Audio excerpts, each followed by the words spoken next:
You're already breathing. And that's all the induction anyone ever needed. So now imagine you're standing in front of a mirror that doesn't show your face. It shows the frequency of your awareness. Layer 1, Anamaya Kosha, the body layer. You think this layer is obvious. You wake up, you ache, you get hungry, you scroll. The body complains, celebrates, farts and feels. Here's the thing. Every damn feeling, even that itch on your nose, is an antenna. Biologically, the fascia is electric. The nervous system, a liquid crystal matrix. When you're dehydrated, your intuition literally shorts out. So if you ever wonder why your psychic sense doesn't work, maybe start with a glass of water and a stretch. The karmic price of ignoring your body. It starts whispering through pain, then screaming through disease, until you finally remember that grounding isn't a spiritual metaphor, it's physics. You're an electromagnetic circuit. Touch the earth and you discharge static fear. Layer 2, Pranamaya Kosha, the energy layer. Then one day you get goosebumps for no reason. The science, biophotons, microcurrents, the heart's electromagnetic field syncing with someone else's breath. The mystic truth. You're starting to feel the Wi-Fi of the universe. You already do this every time you walk into a room and feel the vibe before anyone speaks. That's prana perception. Do it consciously. You start steering your mood instead of being hijacked by it. Ignore it. You end up exhausted, wondering why other people's dramas live rent-free in your chest. The karmic math is simple. Energy flows where attention goes. Leak your attention through gossip and worry, and your field flickers. Pull it back, breathe, and your system upgrades itself faster than any frequency activation. Layer 3, Manamaya Kosha, the mind layer. Now the movie projector is in your skull, and it starts showing symbols, dreams, synchronicities. Most people stop here and call it psychic. Cute. But here's the neuroscience. The brain's predictive coding filters loosen in the theta states. Pattern recognition goes non-linear. You call it intuition. The cortex calls it optimization. The trick? Stop forcing meaning and start listening to pattern. When your subconscious throws up an image, a black crow, a falling key, an old song looping, it's not mystical fog. It's a compression algorithm for insight. To code the meaning, not the form. If you cling to literal interpretation, you drown in superstition. If you dismiss it, you amputate half your intelligence. Balance. Always balance. Layer 4. Vinjamaya Kosha, the knowing layer.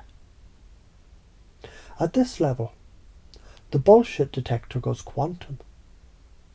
No tarot, no pendulum, no sign seeking, just clean, immediate knowing.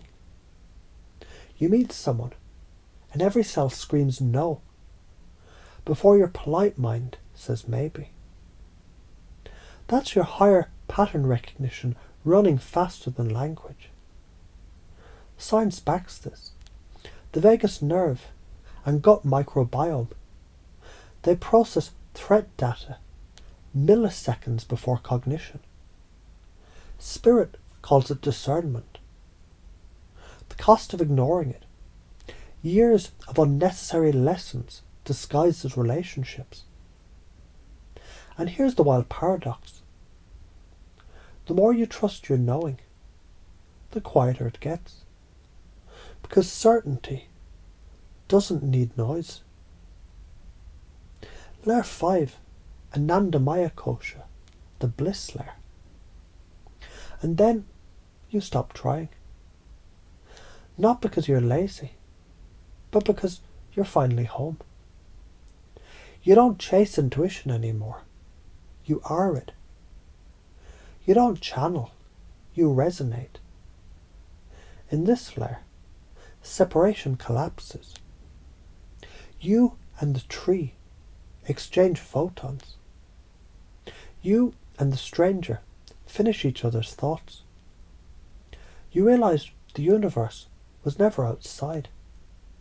It was humming through you the whole time. Physics calls it coherence. We can call it harmonic recursion. I call it the moment you stop mistaking the radio for the song. So let's apply Robert Dilts's logical levels.